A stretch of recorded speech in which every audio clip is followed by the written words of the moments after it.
Flowery Branch. Maybe the public didn't get to see his initial reaction, but Atlanta Falcons quarterback Matt Ryan no doubt smiled with relief at some point during last week's NFL draft. At least that's the impression general manager Thomas Dimitroff left when asked by ESPN if Ryan applauded the organization for drafting a pair of offensive linemen in the first round.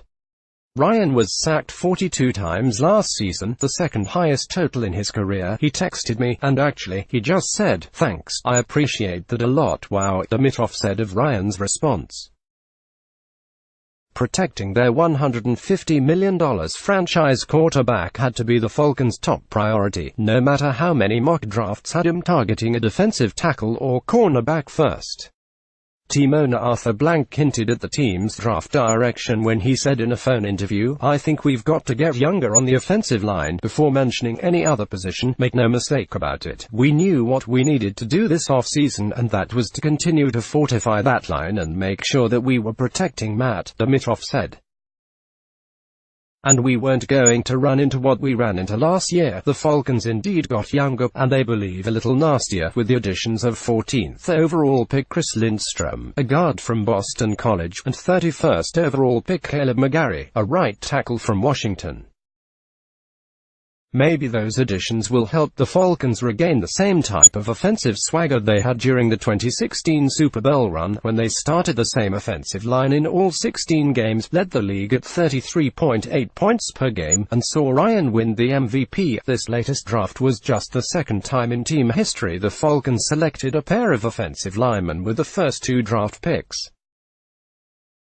In 2012, the Falcons picked center Pete Cons with the first selection in the second round, 55th overall, then followed with tackle Lamar Holmes in the third round, 91st. They didn't have a first-round pick. Both Cons and Holmes played just 3 seasons. The Falcons would hope for longevity from both Lindstrom and McGarry, even if coach Dan Quinn was hesitant to designate them as immediate starters. As ESPN's Adam Schefter pointed out, a potential starting offensive line of Jake Matthews at left tackle, McGarry at right tackle, James Carpenter and Lindstrom at the guard spots, and Alex Mack at center would mark the first time in the common draft era, 1967, that a team would start 5 first-round picks along the offensive line.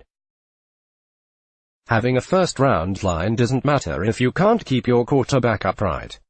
Quinn admitted having concerns about how many times Ryan got hit throughout last season, which led to plenty of shuffling along the offensive line. The Falcons used 6 different starting offensive line combinations last season due either to injury or ineffectiveness. 5 of those starters, Ryan Schrader, Andy Levita, Zane Beadles, Brandon Fusco, and Ben Garland, are no longer with the team. Schrader, who was released, remains a free agent along with Levita and Beadles, who are both considering retirement. Garland was signed by the San Francisco 49ers. Fusco, who had a season-ending ankle injury last season after starting 7 games at guard, got released Monday. Wes Schweitzer, another starter from last season at guard, is expected to return as backup at guard and center this season, if he remains on the roster. According to ESPN statistics, he didn't miss any games but had some nicks and bruises. Ryan told ESPN he dealt with a nagging left wrist issue throughout last season and re-aggravated it in the final game against Tampa Bay, though he never considered taking any plays off. It did cause him to turn down an invitation to the Pro Bowl as an alternate, but Quinn said Ryan wouldn't be limited once the Falcons begin organized team activities. Although Quinn continued to emphasize the need for balance in Dirk Koetter's second stint as the Falcons' offensive coordinator, the reality is Koetter runs a pass-friendly offense that should cater to Ryan's strength.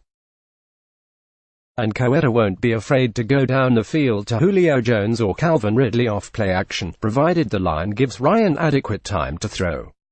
Having 2-time Pro Bowl running back Devonta Freeman from last year's season-ending groin surgery should help the offense flow.